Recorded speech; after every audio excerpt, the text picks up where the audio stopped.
Welcome to Consumer Action Network's Housing Education Workshop, Self-Advocating Under Fair Housing.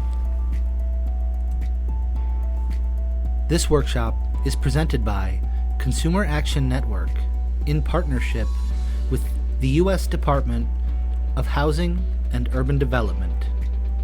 For more information, see the links at the end of this presentation or use the links below this video. Self-advocacy under fair housing. What is self-advocacy? Why is self-advocacy important? When is self-advocacy useful? Where is self-advocacy useful? Who can use self-advocacy, and how do you self-advocate? What is self-advocacy? Self-advocacy is the ability to speak up for yourself and the things that are important to you. Self-advocacy means you are able to ask for what you need and want, and tell people about your thoughts and feelings. Self-advocacy means you know your rights and responsibilities, you speak up for your rights, and you are able to make choices and decisions that affect your life. The goal of self-advocacy is for you to decide what you want, then develop and carry out a plan to help you get it. It does not mean you can't get help if you need or want it.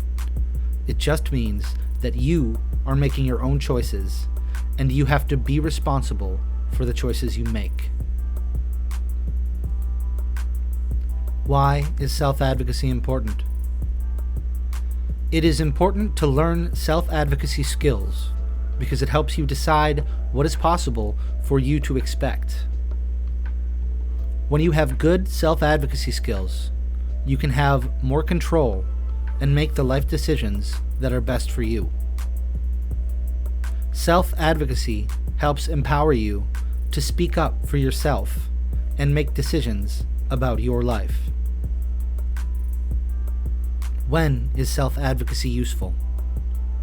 When you want to be listened to, when you are being assessed, when you are making a complaint, and when you are developing or reviewing a plan. Where can you self-advocate? There are many places that you might want to speak up for yourself or ask for what you want, such as at home, at work, at school, at the hospital, at the doctor, at the store, or while speaking with local organizations, businesses, and agencies, like core service agencies and public housing agencies. Who is a self-advocate? Someone who says what they think and feel. Someone who speaks up for things they believe in. Someone who knows and understands their rights and responsibilities. Someone who takes responsibility for their own life. Someone who makes decisions that affect their life. Someone who helps improve their own life. Someone who tries to change the way that things are done. Where can you self-advocate? You can self-advocate anywhere. If you are not happy with the way something is done, then it is up to you to help change it. Nobody else knows how you feel or what you think. You need to tell people if you are not happy or you want something to change.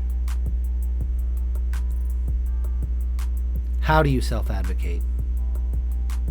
You need to decide what you want to speak up about. You need to plan how you are going to speak up. You need to speak up for yourself. You need the freedom to be able to make basic choices about your life. You need to be given the authority to be the expert on your life. You are the only one who has to live your life, so you should be able to make the decisions which affect you. You need to have support to make and achieve your goals. The final decision should be yours, but it is good to have other people help you. You need to be responsible for your decisions. You need to try to make the best choices and fix those that did not work. You need to believe you are able to do the things in your life that are not working and work toward the things that are important to you. Self-advocacy in fair housing. Housing discrimination. The Fair Housing Act prohibits discrimination in the sale, rental, and financing of housing based on race, color, national origin, religion, sex, familial status, and disability. Were you denied housing because of your race? Were you denied a mortgage loan because of your religion? Or turned down for an apartment because you have children? The right to live in decent, safe, and sanitary housing that is free from environmental hazards, including lead-based paint, is your right. You also have the right to have repairs performed in a timely manner upon request. You also have the right to be given reasonable notice, in writing, of any non-emergency inspection or other entry into your apartment. You also have the right to protection from eviction except for specific causes stated in your lease. You have the right to request that your rent be recalculated if your income decreases. You have the right to access your tenant file. You have the right to equal and fair treatment and use of your building's services and facilities without regard to race, color, religion, gender, sexual orientation, gender identity, disability, familial status, that is children under 18, national origin, that is ethnicity or language, or in some circumstances, age.